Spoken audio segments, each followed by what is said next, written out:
بسم اللہ الرحمن الرحیم قل ان کنتم تحبون اللہ فاتبعونی یحببکم اللہ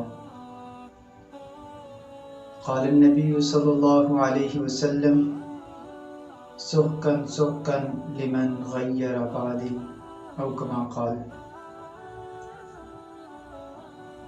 پروگرام تحفظ عقائد امت مسلمہ میں آج جو گفتگو کرنی ہے وہ ہے کہ عید میلاد النبی کیا ہمیں منانی چاہیے یا نہیں منانی چاہیے۔ سب سے پہلے تو سمجھنے والی بات یہ ہے کہ میلاد کے معنی کیا ہے۔ میلاد کہتے ہیں پیدائش کو، تو ہم لوگ اسے کبھی بھی مسلمان نہیں سمجھ سکتے کہ جو آپ صلی اللہ علیہ وسلم کی میلاد پر خوش نہ ہو۔ تمام مکتبہ فکر کے لوگ، تمام محدثین، تمام ائمہ مجتہدین، سب کے سب کا اس بات پہ اتفاق ہے کہ وہ انسان جو آپ صلی اللہ علیہ وسلم کی پیدائش پہ خوش نہیں، وہ دائرہ اسلام سے خارج ہے۔ تو اب ہم نے خوشی منانی کس طرح ہے، دوسری بات یہ ہے خوشی کے منانے کا طریقہ کیا ہے، وہ ہم نے سمجھنا ہے۔ بخاری شریف حدیث نمبر 45 میں ایک یہودی آیا اور حضرت عمر فاروق رضی اللہ تعالیٰ عنہ کہنے لگا کہ اے عمر، تمہاری کتاب کے اندر ایک ایسی آیت ہے کہ اگر وہ ہماری کتاب میں ہوتی تو ہم اتنی خوشی مناتے کہ ہم اس کو جیسے تمہارا تہوار عید ہے، تمہاری خوشی کا دن عید ہے، ہم عید کی طرح مناتے اس کو۔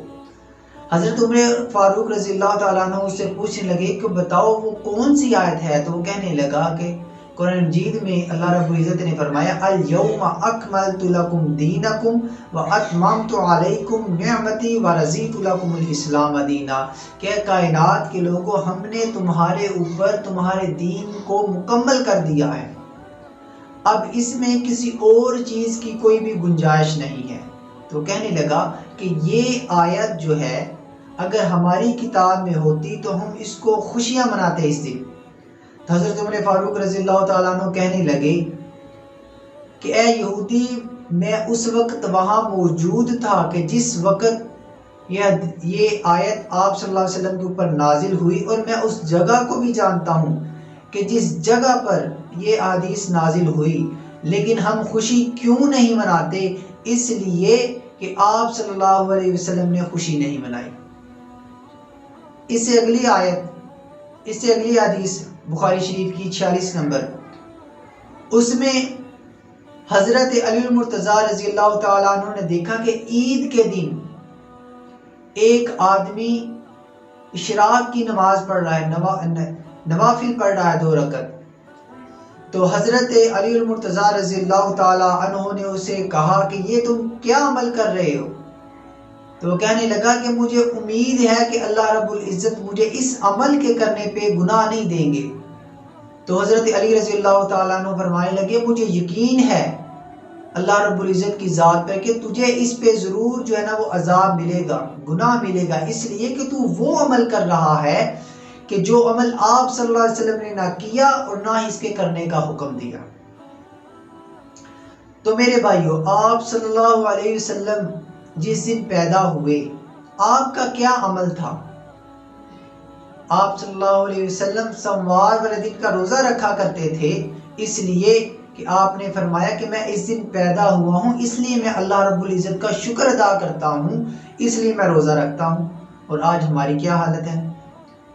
آج ہم آپ صلی اللہ علیہ وسلم کا میلاد کس طرح منا رہے ہیں، یہ ہمیں سوچنا چاہیے۔ آپ صلی اللہ علیہ وسلم روزہ رکھ رہے ہیں اور ہمارے کیا اعمال ہیں؟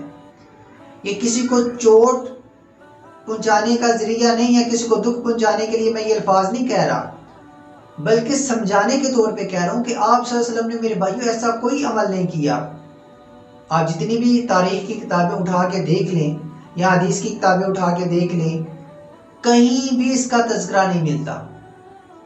آپ صلی اللہ علیہ وسلم کی وفات کے بعد 500 سال کے بعد جا کے یہ عمل شروع ہوا کہ عید میلاد النبی منانے کا۔ عید منانی چاہیے، لیکن عیدیں وہی 2 منانی چاہیے جو آپ صلی اللہ علیہ وسلم نے ہمیں منانے کا حکم دیا۔ تیسری عید کے بارے میں کہیں بھی اس کا قرآن میں حدیث میں کہیں بھی کوئی ذکر نہیں ہے، تو یہ بات سمجھنے والی ہے۔ 2 دن پہلے میں ایک ویڈیو دیکھ رہا تھا، اس میں دیکھنے کو ملا کہ ہماری مسلمان مائیں اور بہنیں، ہماری خواتین جو ہیں، سروں کے اوپر دوپٹے نہیں ہیں اور اپنے ماتھے کے اوپر لگایا ہوا ہے جشن عید میلاد النبی اور سڑکوں کے اوپر نکلی ہوئی ہیں۔ کیا ہمارا اسلام جو ہے وہ ہمیں یہ سبق دیتا ہے؟ کوئی غیر مسلم دیکھے گا تو وہ کیا سوچے گا کہ یہ تمہارا اسلام ہے؟ وہ کہے گا کہ ہماری عورتیں بے پردہ ہیں، تو تمہاری کون سی پردے میں ہے؟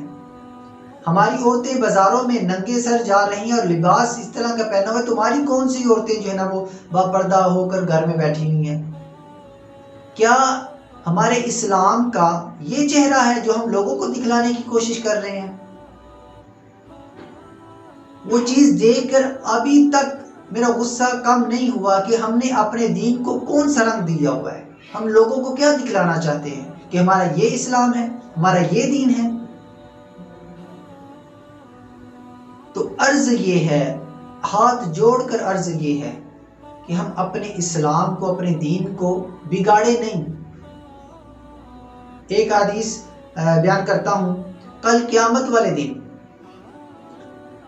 چند لوگ جب آپ صلی اللہ علیہ وسلم حوض کوثر پہ جو ہے نا وہ حوض کوثر جو ہے نا وہ اپنے امتیوں کو پلا رہے ہوں گے، تو دیکھیں گے کہ کچھ لوگ آ رہے ہیں اور ان کے وضو والے اعضاء چمک رہے ہوں گے، داڑیاں رکھی ہوئی ہوں گی۔